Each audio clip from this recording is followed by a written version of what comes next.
So this past weekend, I came across an article on ABC News. And the article caught my attention because it made a lot of sense. Now, let me read you this headline from ABC News. Trump's unprecedented campaign pitch. Elect me to get revenge on the government. And the article then proceeded to lay out multiple times within just the last 3 or 4 months where Donald Trump has gone out there in his rallies and speeches and media appearances and basically told crowds that if you elect me, I'm going to burn down the damn government, right? I mean, he didn't use those words, but that is what he's implying. I'm going to dismantle the DOJ. I'm going to dismantle the FBI. I'm going to take aim at all of these, career employees of the federal government. I'm going to get rid of all of them, effectively burning it to the ground. Now, this is reminiscent, obviously, of his drain the swamp claims, from his first campaign. I'm draining the swamp. No, he actually made the swamp worse than ever. But he's doing the same thing, and he's doing it in a slightly different way, and that is why this headline caught my attention. Because 2 days before this headline came out, a new poll came out showing that a majority of Americans, left, right, and center, believe that the government is no longer working for them. They believe that democracy in the U.S., an overwhelming majority, believe that democracy does not work anymore in this country. They're fed up with the government. Congress's approval rating is in the low double digits. I don't even think it's in the teens at this point. The Supreme Court has an approval rating of anywhere between 13 and 16%. Americans are sick and tired of governmental institutions, and they don't approve of them.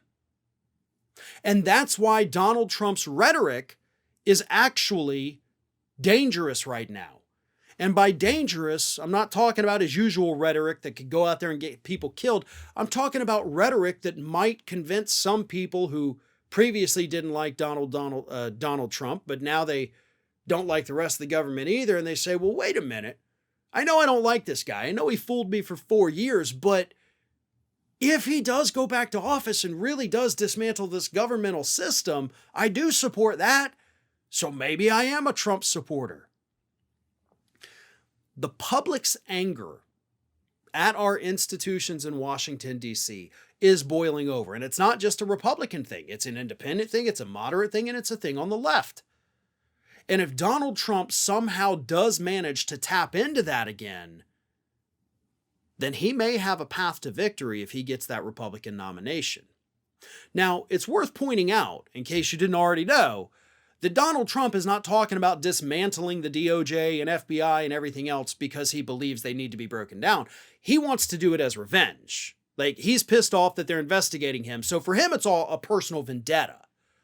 But his supporters don't see that, or they don't care about it. They just know they hate the government. They want the government dismantled. Trump says he'll do it. I'll vote for him.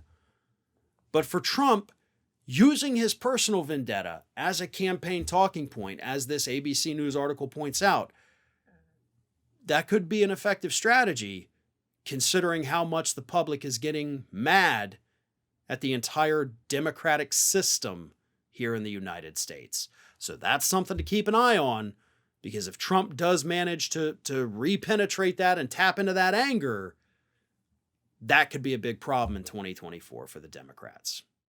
Thanks for watching, everyone, and well, here comes the awkward part at the end of the video where I ask you to like, comment, and share, and subscribe for more content from Ring of Fire. Also, you should consider becoming a member for some exclusive content and perks, including early access videos and exclusive videos. Check out the link in the description.